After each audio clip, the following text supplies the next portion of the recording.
Alrighty. Hi, everyone. Hello, welcome back to the Mixed Reviews. This is our third episode. And you know what I realized we didn't do last time? What did we do? We didn't introduce ourselves, which we should do every episode. I think I did say I was a mystery. Yeah, you did. You did very on brand for me. You did say that you were man advice giving. What was that guy's? What the fuck was that guy's name? There was a VH1 show about a relationship advice guy named Mystery who would teach men how to pick up women. Yes, he was like a magician. Yeah, well, I think he just dressed like a magician, which is especially a bad look if you're not going to actually give me magic. Exactly. All you're giving me is a look of a magician. Commit. Yeah. That's all we're asking. He was like, I got magic to get into ladies' pants. So anyways, I am Gavin, one of your co-hosts, and with me is Mystery. No, my name is Louie. Hi. Hi. We're here. We are credentialed. We are professionals. Yes, and, credentialed podcasters, credentialed movie watchers. Absolutely. I could watch a movie all day long. That's how credentialed I am. I mean, I have a friend who is literally running 22 miles a day. And he was like, yeah, that takes me 4 hours. And I was like, well, I watched movies for 4 hours yesterday. So same thing, bro. Exactly. 22 miles. 22 miles. I get excited when I get 4 miles. And I'm like, this is a good day. I mean, good for you with your 4 miles. Because I did one last week and I felt very good. Well, let me tell you, your metabolism is amazing. Thank you. Look great. Oh my God, Gavin. I went to the gym twice last week. Oh my. So. That noise you're hearing is me flipping the table. It's like, fuck everything. Yes, I did join the gym. And I feel disgusted. Yeah, that's what gyms make me feel. I joined a gym that's, this has nothing to do with what we're going to talk about, but we'll get to it. We're going to get there. Catching up with us first. Uh-huh. I joined a gym that is literally a block away from me. And now I'm, it was so easy when there was a gym that was farther away that I could come up with excuses oh, I was going to go to the gym, but I have to do all these dishes. I can't. No. And now it's literally just oh no, you're garbage. Yeah, exactly. Garbage. No excuse. I'm going towards the door and I'm just like, I can't because I'd rather just lay on the couch. I joined the gym at the office, so I am going in the building and I did run into my boss. See, that's why I can't do it. Yeah. We work in the same building. Yeah. We have different bosses. Different bosses, different jobs, same building. Same building, and I will not work out with my boss. I was so I'm in there struggling with my life to activate gym going things, and I see my boss walk through and I was like, no! And I had to do some, I was that gif of the girl doing math, and I was like, when do I need to go to the, I found out that's from a telenovela, by the way. I was so happy when I found that out. Anyways, go on. Well, I was like, I need to go to the shower and do all that, because I definitely do not want to see him or have him see me in any type of undress. Yeah. Oh, absolutely. And I showered really quickly and then I put my clothes on and I barely made it because he walked into the locker room as I was putting my shoes on and I was like, you walked out and he's just doing that thing with the ropes, with the just arms waving. And it was weird though, because we did that very awkward wave and kind of sup bro nod. I was like, don't talk to me. Do not pretend like I am just a ghost. Well, but anyway, pretend like I'm a ghost. You are looking incredibly pale, I will say. I was in the sun today. You are incredibly Caucasian today, which is funny because you're not. I know. I'm not. I'm only Caucasian passing, which is I get the privilege of everything. I'm passing, but I'm also not. Exactly. I'm vaguely ethnic. Vaguely ethnic. I am vaguely ethnic, yeah. I am very much not. But you're not. Oh, yeah. No, I am bursting into flames in the sun. Or not in the sun. Just at any point. A stern look. Yeah, exactly. Speaking of things that are excessively heterosexual, though. Ooh, yes. We're going to get to today's topic. Yeah, which is our first filmmaker. So if you don't know, by the way, our goal is to take a film person, be them an actor or filmmaker, usually an actor. It's primarily probably going to be actors, but every now and then we are going to do filmmakers because I like that. And what Gavin says goes. Exactly. And so our goal is to take their career and sort of dissect it and, find out what we think is their strong points and what we think are perhaps not their strongest points. You take the good with the bad. Yeah, and that's how you use something lyrics, facts of life. Facts of life. I was like, I don't know the rest of those words, but I know that, yeah. Yeah. Cue the harmonica from the Roseanne theme. Thank you. There it is. But this week we are going to be discussing the films of Richard Linklater. Richard Linklater, who is my homie. He is. of the homeland of Tejas. Yes. So I would, just to give him some biographical information, which I'm sure you can also Wikipedia, but we'll do this up front. Educate me, Gavin. Tell me the truth. Richard Linklater is 56. He was born in Houston, Texas. He's the son of Diane Margaret, who taught at Sam Houston State University, and Charles W. Linklater III. Woo. So it's interesting that he was not a Charles Linklater IV. He attended Huntsville High in Huntsville, Texas during grades 9 through 11 and finished at Bel Air High School in Bel Air, Texas for his senior year. As a teen, Richard Linklater also won Scholastic Art and Writing Award. Linklater studied at Sam Houston State University, where he also played baseball, which... We'll see that later. Absolutely. He dropped out of there. He went to work on an oil rig in the Gulf of Mexico. He read frequently. But then he fell in love with the repertory theater in Houston, which is where he decided he wanted to become a filmmaker. He bought a Super 8 camera, a projector, and editing equipment, and he moved to Austin, which I would say has been the great love of Richard Linklater's life. All of this groundwork for his life informs so much of his movies. Absolutely. We see Sam Houston State in Boyhood later. Yep. We see so much of Texas and these small towns and Houston and Austin in all of his movies. Or not all, but a majority of his movies. So he founded or was a founding member of the Austin Film Society. Yes, well, yeah, because he then attended the Austin Community College in the fall of 1984. He co-founded Austin Film Society. And just a point of fact that has nothing to do with anything, he's been a vegetarian since he was in his 20s. Damn. Yeah. Damn, Linklater. Keep Austin weird. And also a vegetarian. Exactly. Those leaves, they look so good. Yay. That's not to make fun of any vegetarians. I mean, we love you guys. We love you. To you. I'll eat what you're not. Exactly. I'll eat anything, honestly. Because that's who I am. But yes, so that is your background info on Richard Linklater. Yeah, and I think I was talking to my mom today and like a couple friends, and they're like, wait, who's Richard Linklater? What has he done? And I think most people don't know that they've seen probably a lot of his stuff. Right, and he's been pretty prolific. He's been working professionally. I believe his first film, I want to say 87 or 88.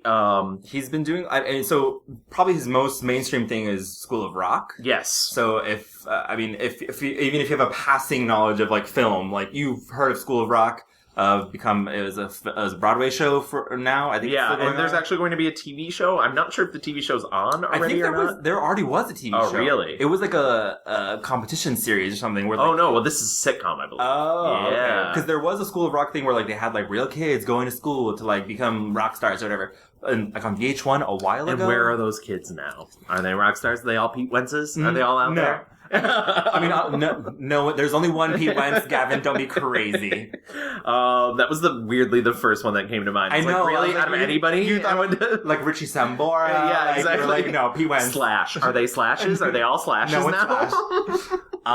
You might also have heard of him for Boyhood. Boyhood, which Oscar contender. Yes. All the way back in the year of 2014.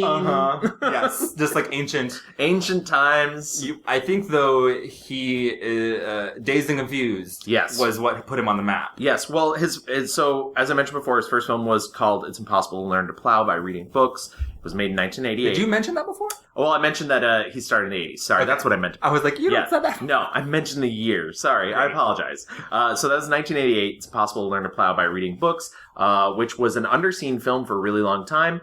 But now you can find it on the Criterion Collection DVD of Slacker, which was his first big screen film, came out in 1991. And that's really what got him Dazed and Confused, which was his first mainstream success. And it's funny, I was reading an oral history of Dazed and Confused, which came out in 1993, and part of it was, they were like, it's success on VHS amongst teens. Yeah. It's really what skyrocketed. Yeah, they were saying it really was, because you could take it home and experience it oh, this is me. And I watched it again last week, and I literally just watched it 2 days ago because I hadn't seen it in a very long time. Yeah, same. And I remember the first time I watched it, I was a kid, and my dad was really into this movie, and it hit me just recently watching it. I was like, because one of the trucks in the movie, I was like, oh, my dad had that truck. I was like, wait. Was my dad a stoner? And I think... Yes. He sure was. He sure was. So, Gavin. Yes. I think... Are you going to ask if my dad was a stoner? So, Gavin, how was your dad? Was he, like, really into, like, drugs, or what was Well, my father was from Missouri, so yes. 1000%. No, I was thinking, we haven't done this before, I was thinking maybe it would be beneficial if we say what movies we did watch. Oh, excellent. Just to kind of, like, give people an idea if we, you know... Because I have not seen all of Richard's movies. I did see a good amount, I think. But I think it just give a good, like, kind of template for what people can expect we're going to be talking about. Absolutely. So, would you like to go first? Since Sure. you seem to be Great. on top of this. So I just pulled up his filmography, and so I have seen Boyhood, I've seen Dazed and Confused, and rewatched it. I just saw Everybody Wants Some. I saw the Before trilogy, which is Before Sunrise, Before Sunset, and Before Midnight. I saw Slacker. I saw Waking Life. I saw School of Rock. And rewatched School of Rock. I saw Bernie. Did not rewatch it though. I have seen a Scanner Darkly, but I don't remember it too well. I saw Bad News Bears. I saw The Newton Boys, and I saw Me and Orson Welles. So as for his films that I've seen It's Impossible to Learn to Plow by Reading Books, Slacker, Dazed and Confused, Before Sunrise, Suburbia, which I just rewatched, The Newton Boys, which I rewatched, Waking Life, Tape, School of Rock, Before Sunset, Bad News Bears, which I just watched for the first time, Fast Food Nation, Scanner Darkly, Me and Orson Welles, Bernie, Before Midnight, Boyhood, Everybody Wants Some. Yeah, and I really wanted to get in Fast Food Nation, but I could only find it in Spanish. If it makes you feel better, you're not missing much. All right, thank you. Okay, Yeah. good. In fact, it's not even my worst pick, Wow. and that should tell you how not great It's it like, is. whatever. Yeah. I was mostly like Kinnear in here and also in Bad News Bears. Because Let me tell you, when he throws his kid down in Bad News Bears, it's not as good as the original. So I wanted some violence. I haven't seen the original, and I mean we'll talk about later. But I was like, because Richard Linklater likes working with a lot of actors over and over again, and Kinnear, I first saw him in Bad News Bears, and then I was like, I saw him in the trailer for Fast Food Nation, and I was like, oh, let's see what's going on there. But I couldn't find it really, and I was like, okay, whatever, bye. I'm not terribly, it felt like it was fine. I could pass that one over. So yeah, I think Richard Linklater is a very interesting topic for us to talk about. Yeah, if you're not familiar with his work, after we just named all those films, a common theme of his films is sort of a very naturalistic approach to dialogue, which is interesting because I was also reading about the fact that even though all the dialogue seems very naturalistic in his films, it's from months of rehearsals. Yeah. He is not a fan of improvisation. Yeah. It like throws him off. Yeah, I was reading the same thing, and it's like it looks so natural, but that's just the craft. Right. He is such a craftsman, and like he's able to he's an actor's director. Like he'll work with the actors to really get the words to really shine and really get that across. And I don't think he's not afraid to like work with them to like maybe tweak some things here and there, but it's not like we're rolling and like out of a sudden like this, oh, magic, it's happened. Like that's not it at all. Like He's very involved. And I think that also kind of shows why he likes working with specific people. He's also a very philosophical filmmaker. A lot of the conversations that occur between characters in his film are philosophical in nature. They're about beliefs. They're about very broad ideas that can be sort of boiled down into everyday experiences. They're about love. They're about death. Time is huge in his movies. They're about his childhood. I mean, he is a filmmaker fascinated with his own youth, for good and for bad. And I don't think that's a problem. It's interesting to see the way, that arc has sort of taken over his filmography as he has gotten older too. Yeah. And no greater experience of that is the Before series, where you really see these 3 points in these decades of people's lives. Yeah. But he, once again, as you mentioned, time is huge as well. I think a project like Boyhood, which was a film made over 12 years using the same actors. Yeah. Like, I think also his home informs him a lot. Yeah. Like he never moved to Hollywood. He still lives in Austin. And I'm from Texas, just in case you don't know. And I watching these movies adds like this extra special layer of like, he adds like these just very random, like, Newton Boys, which is a very Texas story, true story, from Uvalde, and Matthew McConaughey, who's from Uvalde, and all these little things. I was like, oh, these are like podunk, whatever towns, and I can just imagine him being like hometown son, being able to be like, yeah, we're gonna shoot stuff here, and it just feels so authentic. When he's shooting things in Texas about Texas, he has a very firm grasp on what that is. And he does it a couple times with like other places as well that I think are successful, but not nearly as like robust as Newton Boys is a very special case too, because it was his very first big budget Hollywood film. Yeah. Even though, once again, as you said, he never moved there, and he was very dedicated to authenticity. Things looking and feeling exactly like they would have back in the 30s. Is it the 30s? I think it's the 30s. Yeah. And so I think that's an interesting aspect to that. Another big portion of that authenticity is the documentary quality, which is sort of mentioned before. And a lot of the times he'll experiment with that mixed format. You see that at the end of the Newton Boys, where you get this whole narrative, but then you get interview clips with the actual Newton Boys, who were, I guess I should explain, they were four brothers who were the most successful bank robbers. Yeah, and train robbers. They weren't as successful at train robbing in the United States. And they pulled the biggest train heist of all time. Absolutely. And they all survived. Yeah. And which is a pretty crazy thing. And they most of them lived into old age. Into their 80s, 90s. One of them made it only to the 60s. Well, I mean, I want to talk about Newton Boys later, but he very much is, and then that's why it's weird, because he has all these very like natural, lingering, documentary kind of style. Right. He flirts with like the reality a lot in these movies that are kind of meandering. And then he has this different part where it's like, School of Rock. Newton Boys kind of like walks the line of both of them. Yeah. But, Bad News Bears. I would say the core of Newton Boys is very much more Hollywood. But yeah. I mean, the Bad News Bears, and so like there's definitely this different track where he's like, okay, I need to make like an actual movie about with an actual plot that's like a more traditional type of movie. Oh, well, I've heard him talk about that, where he mentions that he doesn't focus group. It doesn't really. None of that stuff informs him, because he's not interested in films in that way. I have an audience very small in my mind. Everything I do practically is like, I think when Ethan and Julie and I are working together, we're kind of like, oh, but if we hint that you've cheated on it, everyone will hate you. And that's when we go, not our audience. Our audience will appreciate the brutal honesty of a real long-term relationship that maybe there's been some rough patches. Right. Other people are like, oh no, if you do that, the audience will dislike him and you don't have a movie and we can't market it. It's like, yeah, you're right. But this mythical audience we have that we think we know it's small, but it's deep. And we have a bond with them that we're not going to lie to them. And that's just something we feel.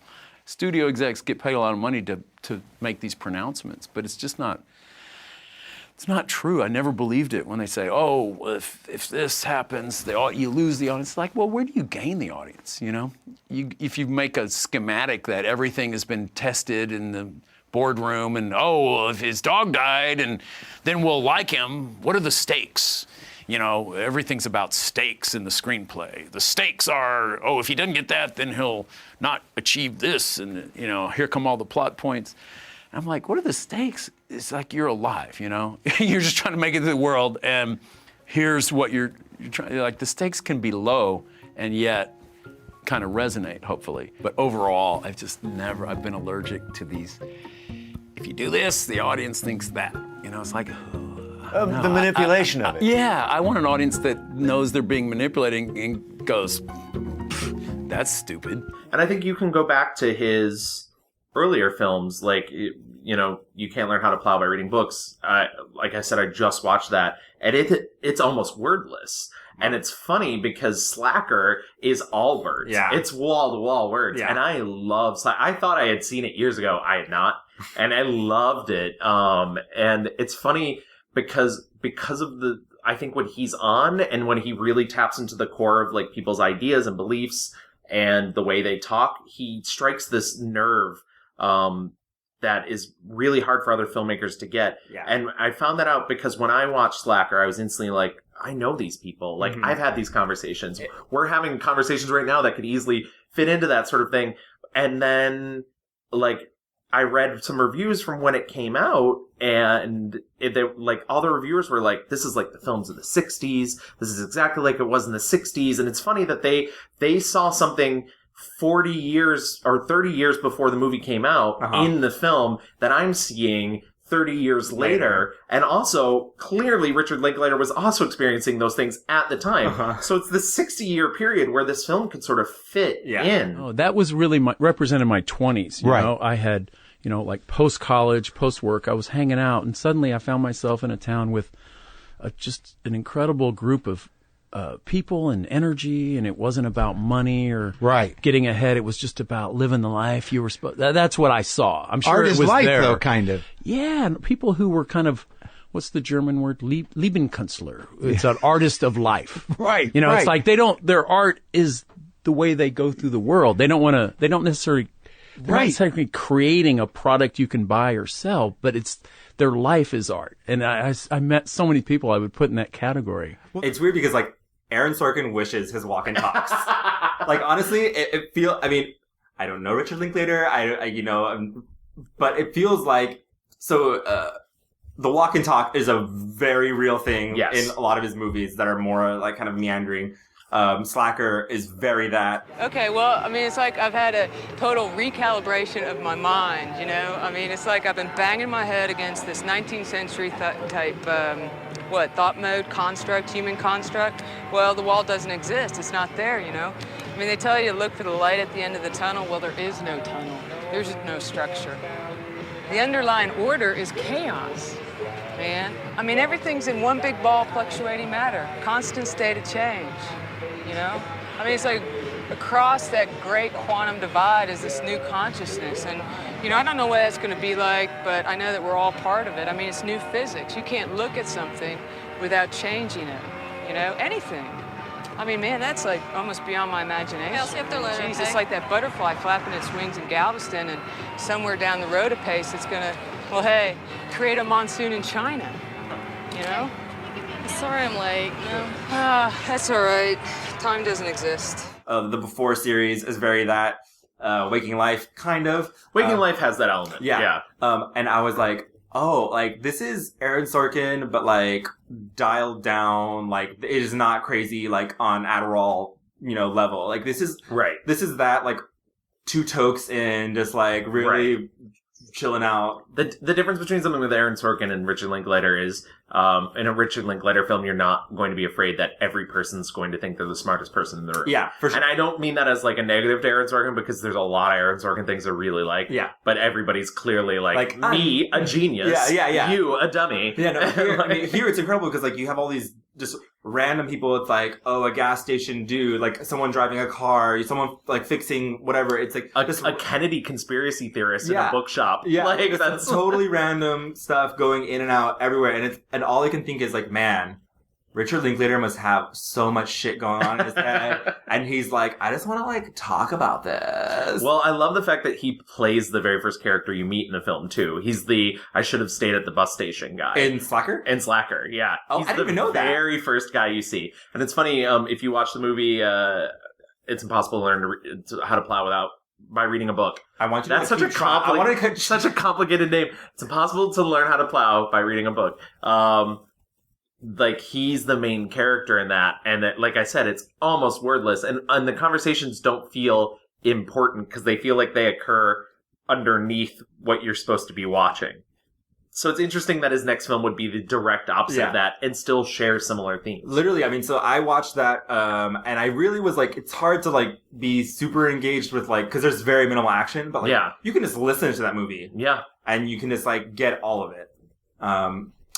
But yeah, okay. So you think we should start talking about... I think we should move into our picks, and we can talk about stuff from there. Okay, great. Do you want to go first? Should I go first? What do you think? I'm going to roll the dice and say you should go first. Okay, so we're going to talk about our favorite movies, what we think is the most successful of his auteur. And I just yesterday I did a marathon of the Before trilogy, and it was a hard choice for me because when I think about my favorite movies, I'm what is giving me the most joy?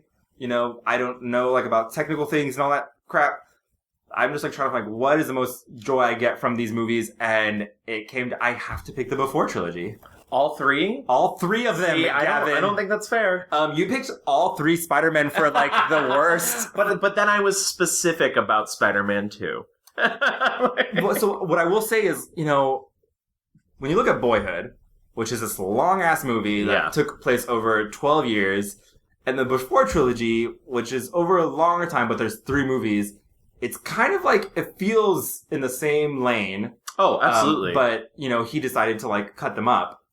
And it's one long-ass story. Yeah. You know, I feel, I'm upset that I wasn't able to experience them as individuals, because I knew after I saw the first one, there's another one.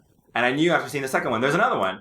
And so I knew the story was continuing, and I wish I was there in 1994, like watching the first one as fresh, and then being like, man, what the fuck is gonna happen? You know, did they come together at the end or not? And I think all of Richard Linklater's powers of love and romance and this storytelling comes together for this experience. I think I like Boyhood a lot, but I think this, you know, they don't make movies like this. They just don't do that. Like, I was reading a review, it's like Nicholas Sparks' adaptations have ruined the romantic movie. You know, any movie that's about love and romance is just garbage now. But these are just like sexy and romantic and unvulgar and honest. Yeah. Yeah. I mean, holy Jesus. I watched Before Midnight last night, and I was just like kind of sobbing.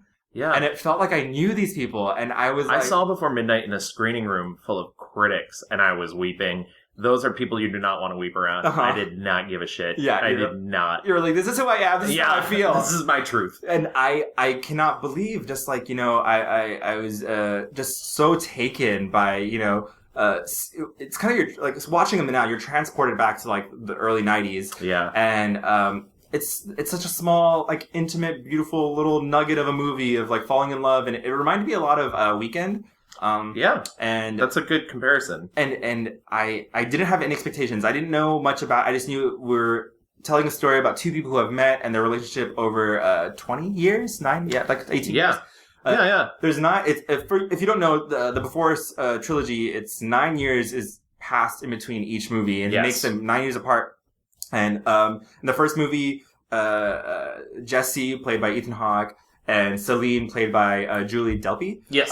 They meet on a train, and they just kind of spend a beautiful night together in Vienna. And Vienna looks gorgeous, and it contains one of my favorite scenes in any movie, and I talk about this all the time, and I know it's so stupid, it's such a small moment, but they're trying to find someone who speaks English, and they run into some German tourists. About the cow. Yeah, the cow, but I just love the way the interaction begins when they're like, do you speak English? And the first thing the German guy says is like, do you speak German? Yeah. Why do we always have to speak English? Yeah. And it's just like, yes! It's kind of like a fuck you to Americans. Yeah, absolutely. And I love that moment, because you don't see that in movies. Yeah. You don't, like, in American films, like, the Americans are right. And it like, just feels like it's not a long movie. No. But there's so much in there, and it doesn't feel rushed, and it feels like such a beautiful pace, and it's so natural. It's Q&A time. We've known each other a little while now. We're stuck together, so we're going to ask each other a few direct questions.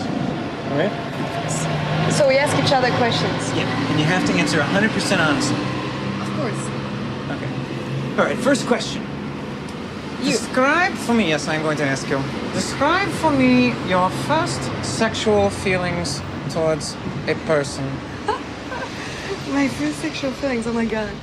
I know. Jean-Marc Fleury. Jean-Marc Fleury? We were at this summer camp together, and he was a swimmer. Yeah. Yeah, he had bleached out glowing hair and green eyes. And to improve his times, he'd shaved the hair off his legs and arms. It's disgusting. Oh no, he was like this gorgeous dolphin. And my friend Emma had a big crush on him. So one day I was cutting, crossfield back to my room, and he came walking up beside me. And I told him, you should date Emma because she has a big crush on you. And he turned to me and said, well, that's too bad, because I have a big crush on you. So, yeah, it really scared the hell out of me because I thought he was so fine. And then, he officially asked me out on a date, and, I pretended I didn't like him. you know, I was so afraid of, you know, what I might do, you know. Well, so, you know, I went to see him swim a few times at the swim competition, and he was so sexy, really, I mean, really sexy. You know, we kind of wrote these little declarations of love to each other at the end of the summer, and, you know, promised we would keep writing forever and, like, you know, meet again very soon. And Did you? of course not. Well, then I think this is the opportune time to tell you that I happen to be a fantastic swimmer. Really? Yeah. I make note of that. Okay. If I had to pick my favorite of the three, I guess I would pick Before Sunset. That movie is so sexy to me, and for no reason. Like, literally, it's the way Ethan Hawke looks at Julie, right? Yeah. And I was like, man, if someone would look at me the way Ethan Hawke looks at her, man. And I'll counter that with on the same track. So Before Sunset, as you mentioned, takes place 9 years later. This time it's in France. He's moved on. He never went to meet her. Spoiler alert. No, he did. He did. That's right. Oh my God, Gavin, get it right. No, okay? yeah, sorry. He went. So at the end of the first movie, they decide 6 months from now, let's meet here. Yes. And then so we get this movie 9 years later, and he's at this bookshop in France. Yes, because he's written a book about their. He's written a book about this experience, and she shows up to this reading, and the first thing they ask is like, did you show up? Were you there? And spoiler alert, he showed up and she didn't. Yes. And he's now married, has a child, and they're just like kind of revealing like this, what their life is like and what could have been. And that's where I want to counterpoint you on the way he looks at her. I also think there's something incredibly sexy and beautiful in the way she looks at him. And I think the highlight of that film takes place in the back of a car where they're talking about their lives now. And she gives this really impassioned speech about how he's ruined love for her. Yeah. And it's the saddest thing in the world. I don't believe in anything that relates to love. I don't feel things for people anymore. In a way, I put all my romanticism into that one night, and I was never able to feel all this again. Like, somehow this night took things away from me, and I expressed them to you, and you took them with you. It made me feel cold, like if love wasn't for me. I don't believe that. I don't believe that. You know what? Reality and love are almost contradictory for me. It's funny. Every single of my exes, then they're married. Men go out with me, we break up, and then they get married. And later they call me to thank me for teaching them what love is, and that I taught them to care and respect women. I think I'm one of those guys. You know, I want to kill them. Why didn't they ask me to marry them? I would have said no, but at least they could have asked. But it's my fault. I know it's my fault because I never felt it was the right man. Never. But what does it mean, the right man? The love of your life? The concept is absurd. The idea that we can only be complete with another person is evil, right? Can I talk? You know, I guess I've been heartbroken too many times, and then I recovered.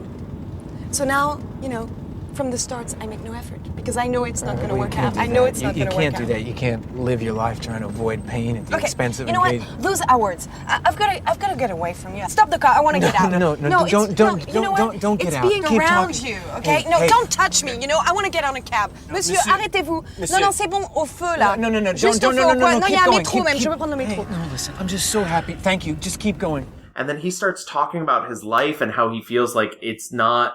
Sometimes he feels like he shouldn't be where he is, and he turns away from her, and she goes to touch him, And he turns back, and she pulls away before he can notice it, and it's the genuinely most heartbreaking moment I've ever seen in a movie. It gives me chills just thinking about it. Like, I love that moment. The level of romance in these movies is so high. Absolutely. A lot of it is like how scary, and from day one, from that beginning when they first meet to before midnight when they're fighting, like it is the most awful, intimate feeling that I've had watching a movie, because you're like, no, you're in love, guys, you are in love, and she's like, you know, she wants him to be more romantic, and he's like, when it mattered, I was there. I did talk to you on that train all those years ago, and I stepped up and I did it. And I think these movies talk about a lot of different things, and the last one, it's about like intimacy existing like in these long relationships, and it's about like, can love last forever, and how do we keep that going? I think if there's a negative thing to say about the third one takes place 18 years later. Mm-hmm. Now they're on vacation in Greece, on the Greek Isles, and I would say there's too many side characters. It was crazy. I Yeah. was like, this is the first movie where it's not just them. Right. There's a big long scene at a dinner table with like a bunch of characters. Which I do like when that scene gets to the end of it. I also think the negative, there's a lot of focus on men are men and women are women. And I think that is something that's very different than the other two films, because the other two films are not about that. And that creeps in occasionally to a point that makes me not as comfortable. Now, I say this as a person who, this was my favorite film of 2013 or 2014, I believe, when it came out. So it's totally still a great movie. Minimal, yeah. I just can't believe, like... That speech, though, at the end of the dinner table, that woman gives about her husband and losing the memories of him. And it's losing him again. What I miss the most about him is the way he used to lie down next to me at night. Sometimes his arm would stretch along my chest, and I couldn't move. I even held my breath. But I felt safe, complete. And I miss the way he was whistling, walking down the street. And every time I do something, I think of what he would say. Oh, it's cold today, wear a scarf. But lately, I've been forgetting little things. He's sort of fading, and I'm starting to forget him. And it's like losing him again. So sometimes I make myself remember every detail of his face, the exact color of his eyes, his lips, his teeth, the texture of his skin, his hair. That was all gone by the time he went. And sometimes, not always, but sometimes, I can actually see him. It's as if a cloud moves away and there he is. I could almost touch him. But then the real world rushes in and he vanishes again. For a while I did this every morning when the sun was not too bright outside, because the sun somehow makes him vanish. Yes, he appears and he disappears, like a sunrise or a sunset or anything so ephemeral. Just like our life. We appear and we disappear. And we are so important to some, but we are just passing through. And I felt like, if you've ever been in love and felt heartbreak before, I mean, in Before Sunset, when she says, I'm scared I gave you all of me in that one night in France, or in Vienna 9 years ago, and I can't get back there. I don't know what that is. And now you're here, and you're married, and you wrote a book about me. Yeah. You wrote a book about me, and he writes another book about her. He does. And so in the third movie, he's now written a book about how he found her. And they get into this huge fight, and she's like, don't you ever write about me or our kids again? Blah, blah, blah, this and that. And it's weird because I know they're in love and I feel it, but also it's like he's using their love for benefit. Like, that is their livelihood. Coming from their love and heartbreak and all that stuff, and he's using that for their livlivelihood. Well, I will say, if there's one thing Ethan Hawke does really well in a Richard Linklater film, it's play a complete shit. Yeah. Every now and then.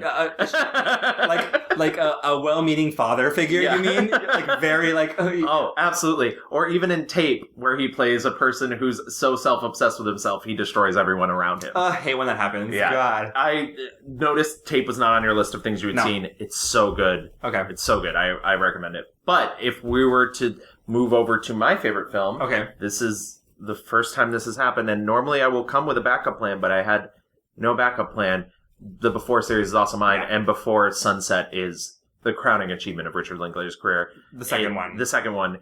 Not only is it brave and honest and beautifully acted, it all takes place in real time. It is 100% an hour and a half. It takes that length of time for the movie to occur. Yep.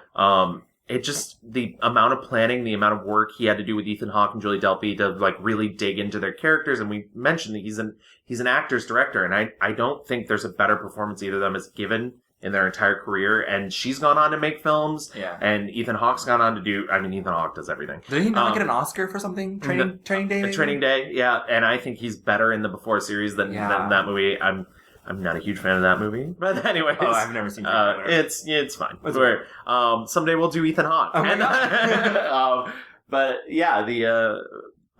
Before Sunset, I think is really where it's at, and that great moment at the end when she talk about it. She sings him a song, and that song murdered me. Yeah, it's beautiful. I mean, that last line when she's singing to Nina Simone. And she says, baby, you're gonna miss that plane. Oh yeah.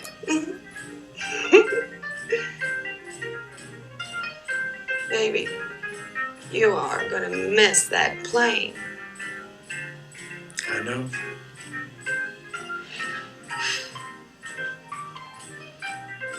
And then he just smiles and says, I know.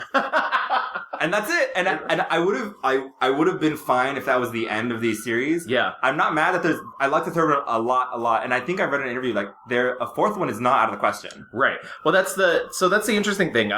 Because I know you mentioned that you just saw them all for the first time. Yeah. I actually did see the first one in the 90s on late night on HBO. And it's so funny because, like, it was on HBO for that month, and a couple months later, my father was like, I saw this movie, and it's just Ethan Hawke and this woman, and it's the most romantic thing I've ever seen. And I was like, I know. So when the second movie came out, I was so happy to, like, lend him my DVD, and, like, I was in college, and I watched it with friends the first time, and it was beautiful. And so it was sort of heartbreaking. I've since lost my father, and it was sort of heartbreaking for me when the third one came out, and I was like, I don't have my father to share this with.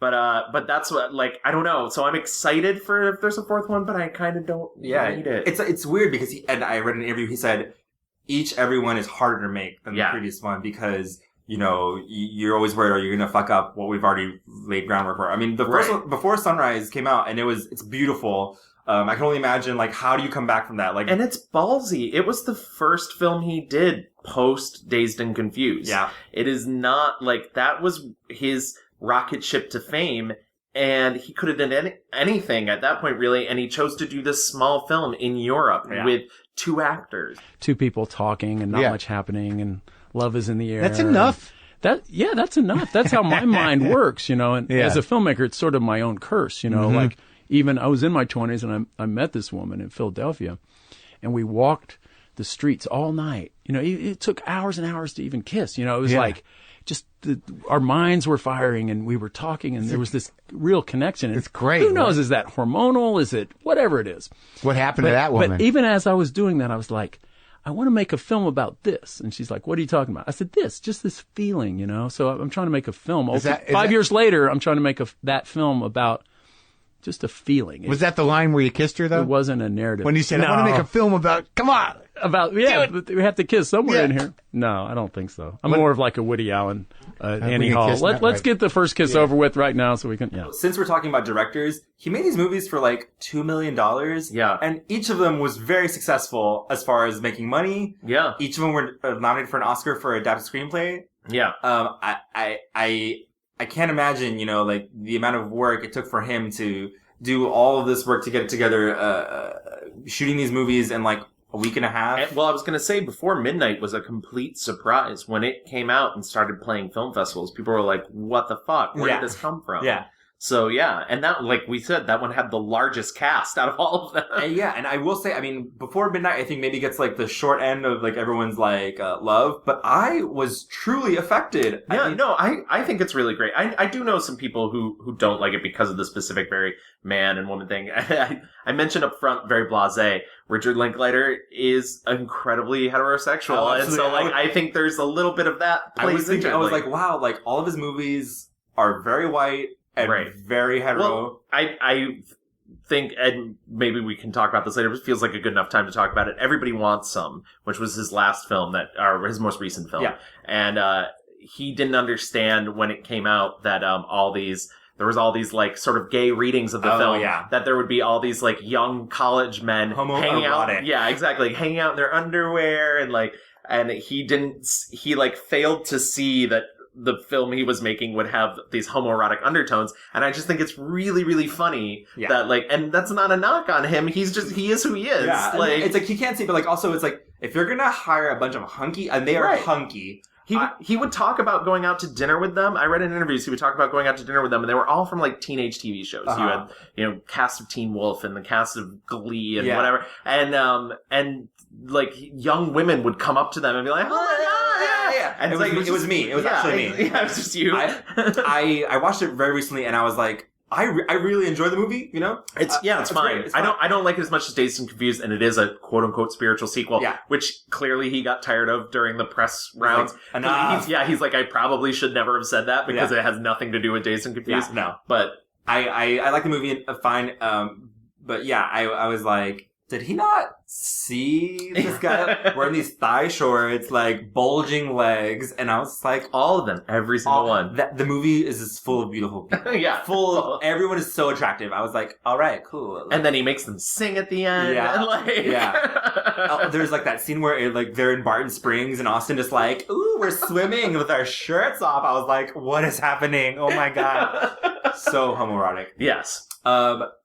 But anyways, back to the Before series. Sorry if you didn't. No, I think, do you think now we can talk about maybe others? Yes. Because I will say, I think it's worth noting, if I wasn't going to choose the Before series, what brings me a lot of joy, and this is me cheating again, is both movies he's made with Jack Black. Yeah. I have never seen Jack Black better than he is in Bernie and in School of Rock. Bernie was also in my top 10 films of, 2011? Yeah. Something like that. And I, again, Jack Black using his powers for good. I'm just playing it the way you told me. I know, and you know what? It's perfect.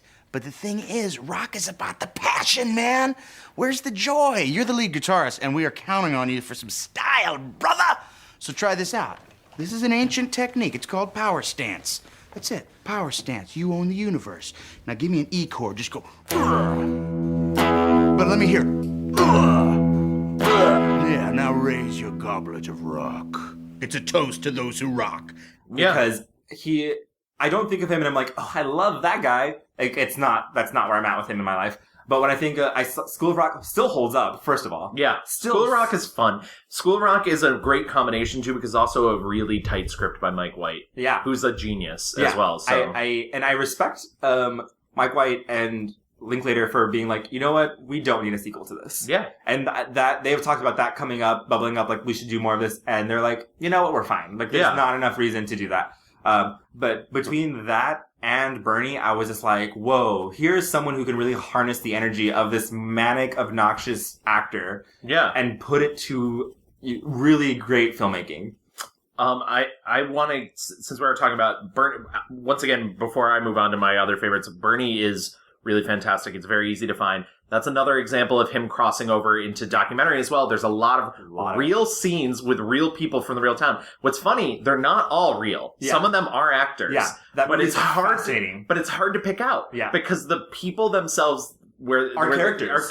They're characters. Carthage is in East Texas, and that's totally different from the rest of Texas, which could be 5 different states actually.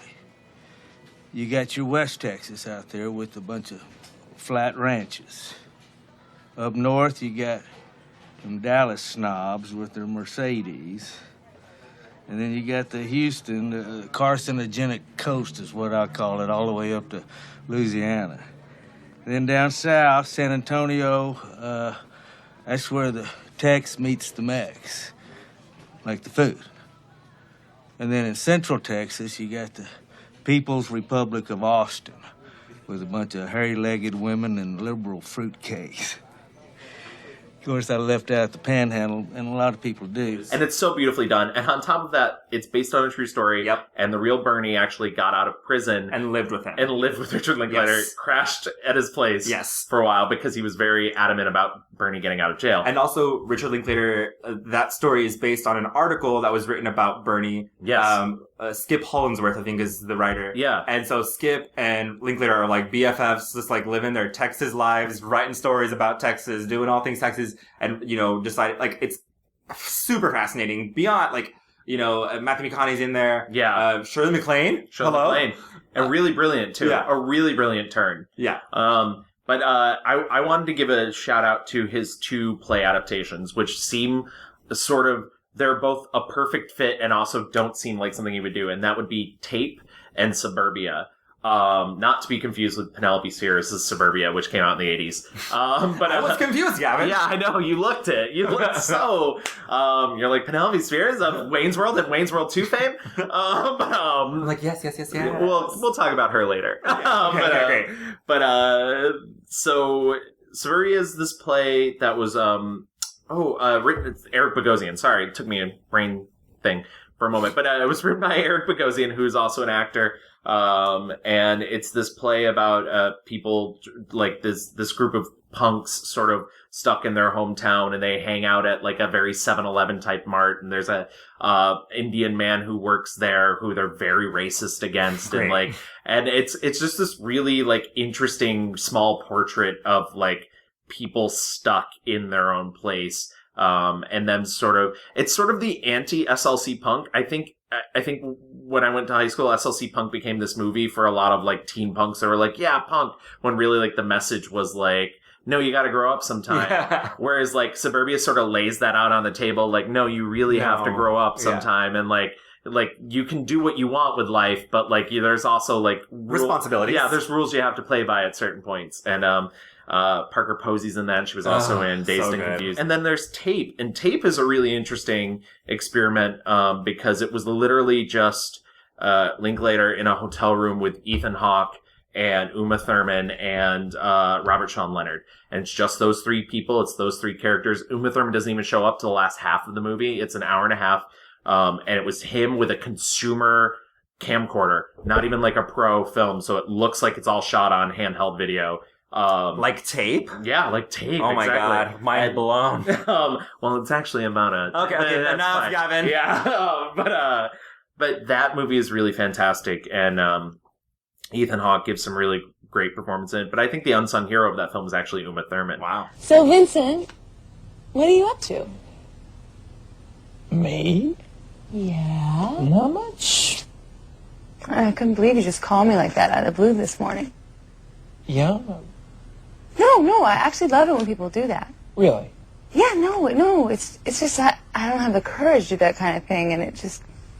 Well, I just figured, what the hell, you know? Yeah, but you could have easily not done it. Not done what? Well, not called. Most people don't. That's true. It is true. Like, John. I didn't know you lived out here. And if you had? I'm probably one of those people who don't have the courage. You think? It's hard to say. It is. I mean, it is hard. I mean, half the time it's not even worth it, you know? People change. They end up having nothing to say to each other, even if they were best friends a year before. And she gives a really good sort of like read of the room at the end of the movie. And I feel like Uma might be a very interesting character for us to look into. I added her to the list while you weren't looking. Oh my God. Okay. But so I highly recommend checking both of those out. They're both from the 90s. And cool. Yeah. Cool. I have not seen, so I will be excited to kind of like dig in and see more. Like the one thing that really I came out of Suburbia with is like there's all these people in Suburbia who eventually became much bigger stars. Steve Zahn is in it. Nicky Katt, who didn't become the world's biggest star, but he's a really great actor. Parker Posey. But it makes you so sad that Gianni Ribisi's career didn't really go anywhere because he's the main character and he's so good in it. You see his face and you're like, oh, that guy. Yeah. Yeah. He never really blew up. But I suppose we should move on to the bad Not films. great The things. not great. It's really interesting because there was not a lot to choose from, I thought, from... he's pretty solid. I think it comes down... I think there's a couple... I was telling someone that we were doing Richard Linklater, and they were kind of like, why? I think they're like, he's an over-talked about filmmaker as it is, and the consensus on him is that like his films that are good are really good, and his films that are bad are really bad. I don't think that's necessarily true because I think there are like certain ones that, yes, are bad. I also think there's ones that you can find personally not as good that you can still sort of respect. Yeah.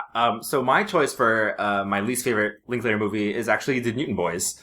Oh, really? Yeah. And only because it's so charming though. I don't know. Like it's weird because I know what he can do when it comes to these true stories. I thought that the movie was just incredibly boring. I for these cast of characters, my favorite part of the movie was the end, watching the actual guys doing those interviews, because the story is about these bank robbers, and they sold the movie as like, these are the nicest bank robbers ever, and they don't want to hurt anybody. But when the movie starts and it gets going, it's like, oh no, Matthew McConaughey's character is kind of a dick. I suppose I could give you 70 cents on the dollar, and I promise never to tell anybody where they came from. 85 would be better. We promise never to rob your little bank. Yeah. Yeah, and he's like selfish as fuck, and he doesn't really care. And so parts of it rank false for me. Juliana Margulies, she's so bad. I don't know what she's doing there. And you know what? I have recently been dipping my toe into The Good Wife for the first time, and let me tell you, she is not the good wife in that movie. She's not the good wife? I know she can act, because I watched The Good Wife now, but like... yeah, and I was like... She's really bad. So it's this... And it's crazy because... so the brothers are McConaughey, Ethan Hawke again, Vincent D'Onofrio, yes, and then the cute one, Skeet Ulrich. Skeet Ulrich, who also known as Jughead's dad on Riverdale. And also he's in Scream. Yeah. I was like, he's maybe the most charming of the bunch. I think. There's that great moment. He has that tete-a-tete with the woman at the hotel where he's like, aren't you a little young to be working reception at a hotel? And she's like, aren't you a little young to be staying in a hotel all by yourself? And he's like, bye. I couldn't find much to really like, and it's crazy though, because then I go off to Wikipedia and I'm looking up the actual what really happened, and I'm like, oh, these guys are very interesting. Yeah. And yet the movie to me just kind of fell really flat. I was like, oh man. And it's crazy because I know Linklater must have been like, this is a Texas thing. And he feels connected to it, but for whatever reason, it feels very, unsuccessful for me. I especially after seeing Bernie, where it's like he can take an interesting story, like, and really give it life and personality. This was just like kind of like a paint by the numbers Hollywood whatever. Yeah, and I was very unimpressed. It's one of those interesting things where the thing that I do like about it is that it gives you that sort of like opposite take on what you would think, because I remember my father telling me about the James Younger gang in Missouri, which is like Jesse James, and in Missouri they're considered heroes, but like north of the Mason-Dixon line, like everybody knows they were murderers. Yes. And so like actual murderers. And so like it's interesting to see, like he took me to the courthouse in his hometown where that has like a tribute to Jesse James in it, and that's like the Law and Order center of the town. Law and Order? Yeah, exactly. Dun, dun. So Mariska Hargitay is there also. Exactly. So I think that to me is the more interesting element, but yeah, it's not completely. It's crazy because like I wish they would have made them more like. I mean, it's great. Like the most interesting thing to me was like, they all got really light sentences for like this $3 million heist back in the 30s, which is huge, you know? And because they were so personable and likable, they got off really light and lived long, illustrious lives. Yeah, I do love that they point that out too, that Ethan Hawke's character got the least sentence because he was so charming in court. So colorful in court, and was able to like, he was like a funny drunk and whatever. And I was like, wow, I didn't get any of that. I wanted more of that. And so I'm more disappointed. I wanted that movie to be better. I do think there's some other bad ones in his filmography, but I also didn't pick one that's like seen overall as bad by most people. I do know certain people who don't like it, but my least favorite Linklater film is Waking Life, actually. Wow. And I think Waking Life is bad for similar reasons to that you just said. Visually very stunning. Waking Life is a film based off a dream that he had, and it's very much like Slacker, where it's continuous conversations, and it's all about philosophy and all about dream life. There's even a moment that you get with Ethan Hawke and Julie Delpy that's sort of like crazy, weird before reunion, but not really not canon because it's a dream. Exactly. And on top of that, it's all rotoscoped over, which is like a hand drawing process where you go in and can draw over the film. And he really pushes that to its limit by like, sometimes it goes off into shapes that like you wouldn't think of. And I really appreciate the sort of interest aesthetic that he put into that. However, I just think that movie is full of shit. And I don't think any of the philosophy is that interesting. I think, it's a common thing where people tell you, you know, what's the most boring thing someone can do to you is tell you about their dreams. Yeah. It's an hour and a half of that, of somebody telling you about their dreams. It almost feels like, you know, guy took a really aggressive hit of weed and was just like, what if we're dreaming right now? Yeah, exactly. Self-destructive man feels completely alienated, utterly alone. He's an outsider to the human community. He thinks to himself, I must be insane. What he fails to realize is that society has, just as he does, a vested interest in considerable losses, in catastrophes. These wars, famines, floods, and quakes meet well-defined needs. Man wants chaos. In fact, he's gotta have it. Depression, strife, riots, murder, all this dread. We're irresistibly drawn to that almost orgiastic state created out of death and destruction.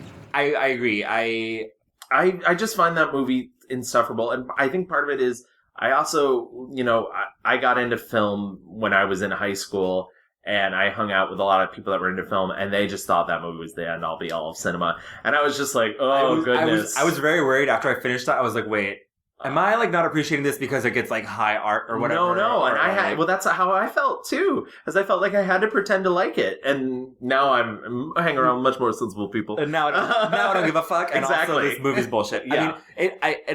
I just don't think it was like I understand like the art of it, and like the rotoscope is beautiful, and like it's very dreamlike, and so great. He goes on to use that later in A Scanner Darkly. Yep. And let me tell you, there's some really bad Philip K. Dick adaptations out there. This is not one of them. Uh-huh. Scanner Darkly is a really well done film. It just doesn't happen to be one of my favorites. Yeah. But I recommend seeing it. Yeah, this is just...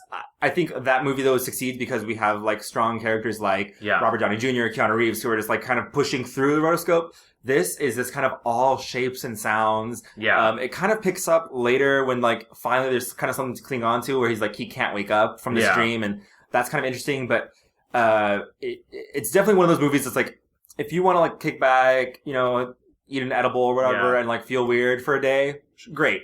But do not go and sit. You will fall asleep. Yeah. I think I did even in college have some people be like, oh, you're not a philosophy student? And you know what? I have utmost respect for people that go into philosophy because I don't know what sort of career path you're going for. But like, I've met some really nice people who are philosophy majors. But I still remember that being like a sticking point where they'd be like, well, no, it's about philosophy. And it's like, no. If you don't get it. Exactly. Like, I mean, we're not stupid people, but it's just like, it's like, maybe I do get it. Maybe that's the problem. Yeah. And it's also like, he's very interested in like these big think ideas. Yeah. And he's successful in a lot of them. Like, you know, with love and romance and time. I think he kills all of that. With this, it was like, what is life and dreaming? And I was like, oh man, I don't know if this was your strong suit, sir. Now, I know people probably expected us to pick Bad News Bears. I think that's the logical choice. It's not a particularly good remake. It's not that interesting, and I saw it and I was like, this is kind of like a Disney Channel movie with like F-bombs. Yeah. It's so inoffensive. It feels paint by numbers. It's weirdly, speaking of his like aggressive heterosexuality, like they add a weird subplot with a strip club that is not in the original that I was just like, why does this feel necessary? Yeah. Like, and but I mean, it's not offensive. It just feels misplaced. It's very, I have never seen the original, but like, the point is to be offensive, right? Like, this guy was so offensive around these like kids, like these misfits. But Billy Bob Thornton is kind of very one note. Yeah. And it's interesting too because he's the reason Richard Linklater had a second option with Columbia, I believe, because they did School of Rock. And so they pitched him on Bad News Bears and he wasn't interested. And then they said, we have Billy Bob Thornton attached. And he was like, oh, I want to work with Billy Bob Thornton. And if you are in our listening audience and you can find this audio clip somewhere, I've not been able to find it. I've been searching for it for 2 weeks now. I remember hearing him say in an interview once, very much post, because you never want to shit on something you're working on. Yeah. But that, you know, for every Bad News Bears he makes, he can make, you know, 3 Before Sunsets. Yeah. And, I don't blame him for that. Like, I don't blame him, but this movie was not successful, right? No. Yeah. And it feels very out of left field, but the movie is very like, I was like, I've seen this Disney Channel original movie. And, you know, I mean, there's a little bit of like offensiveness, but it's not like, oh my God, what are they saying? He's crazy. Like, yeah, he's drunk. Cool. It's funny too, because the original I was reading actually had like a social impact, which is very different than this one. Because the reason so in Bad News Bears in the original and in the remake, which I was happy that they kept this, they lose in the end. And it was important in the original that they lost because we had just gotten out of Vietnam. And it was like this weird sort of statement about losing is okay. Yeah, exactly. And I find that really interesting. Obviously, that doesn't really connect that much into the, 2008, 2002, I think. It feels like it was like the audience just, it felt for, I didn't know who that movie was for. Yeah. I was like, this movie surely isn't for kids because they can't go to the theater to watch this. But no adult human being would be like, this is crazy and wild. Oh my God. Exactly, yeah. Like, and it seems like the audience for that, the nostalgic audience for that had passed, wasn't of age. Yeah. The reason why I didn't choose that is like, it's so just like forgettable and not. Right. Well, that's how I feel about Fast Food Nation as well, which I feel like that movie is, it's bad, but it's like, it's so funny because they're back to back. Bad News Bears 2005, Fast Food Nation is 2006.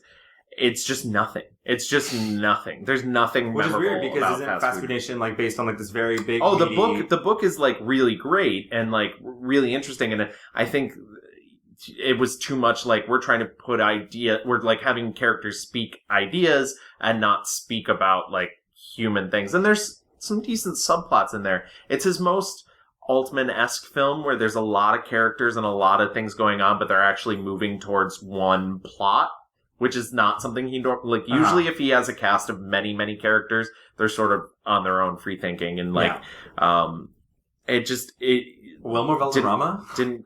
Yeah, exactly. It didn't coalesce. When you're talking about directors, there's always this concept that a director has a point of view, and you can sort of see it across a large body of work. Yeah. And I think what's great about Richard Linklater, once again, is that you're able, like, he's very true to himself, and he's very interested. It's very clear. Yeah. It's clear what he likes doing. Yeah. Like, when you see the passion coming through in Bernie, when you see it coming through in the Before trilogy. Yeah. Like, Boyhood is another, and I know we didn't talk about, I'm sure people expect us to talk about Boyhood.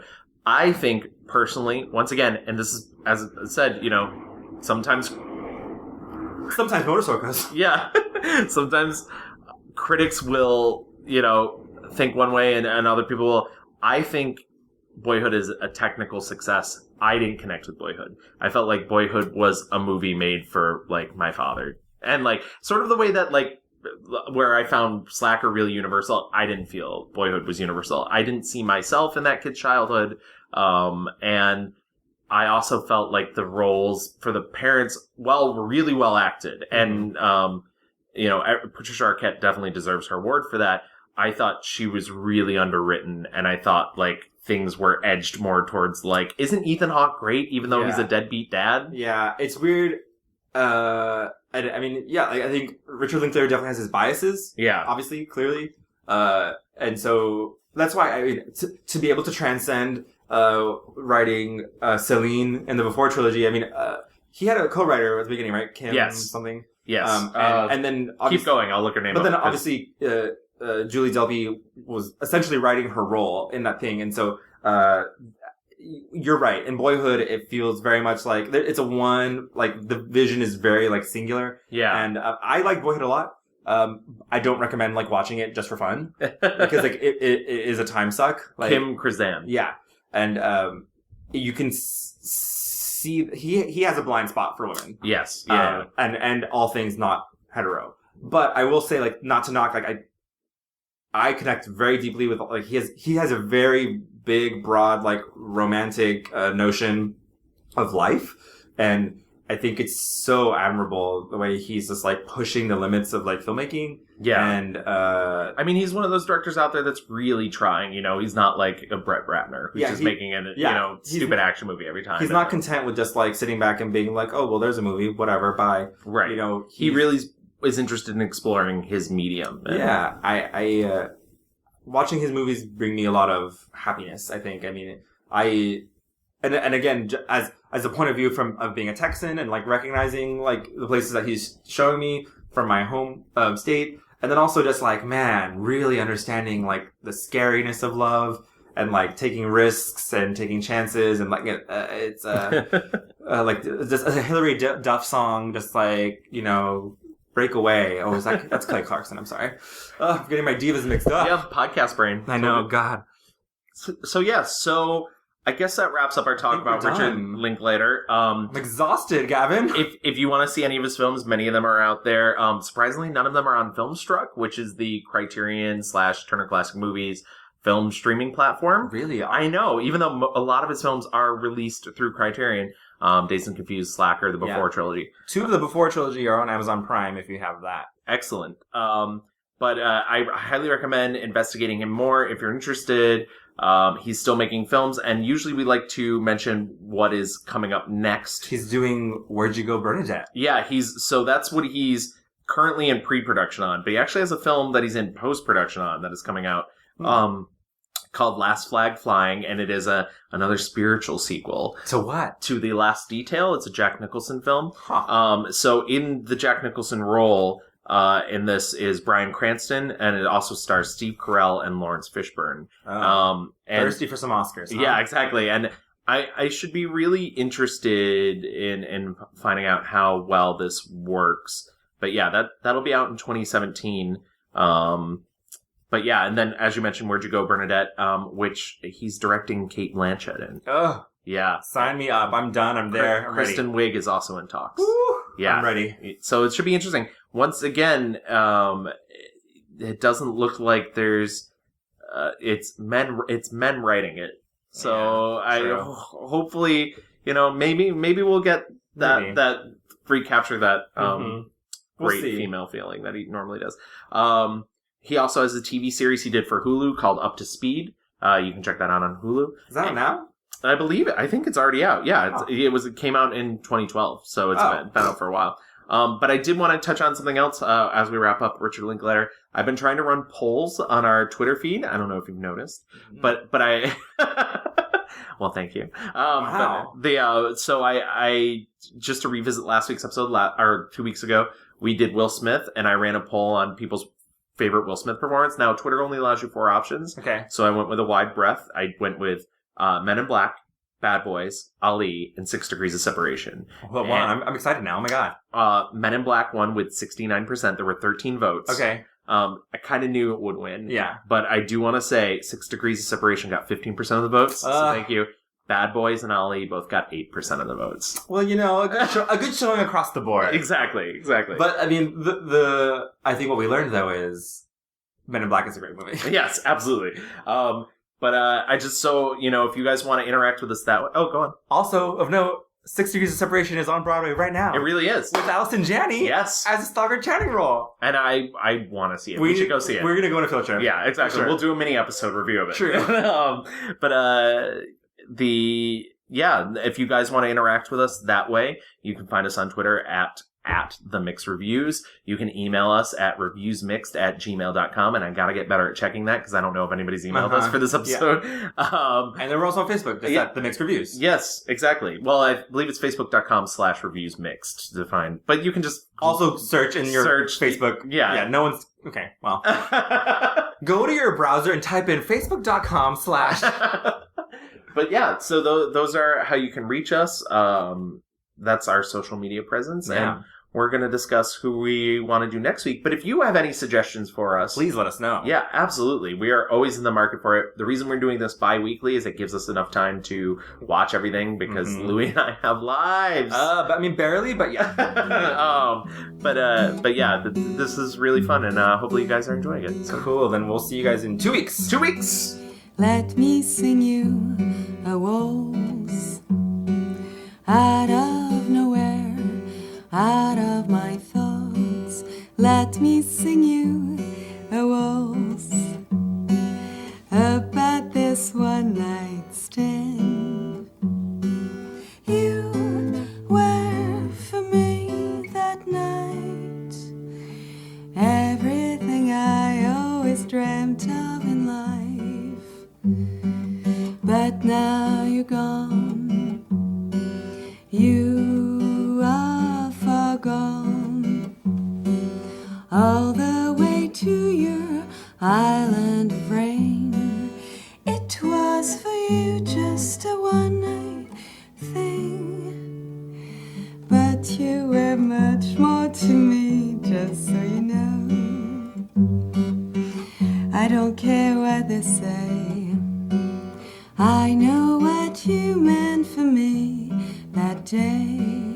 I just want another try, I just want another night. Even if it doesn't seem quite right, you meant for me much more than anyone I've met before. One single night with you, little Jessie, is worth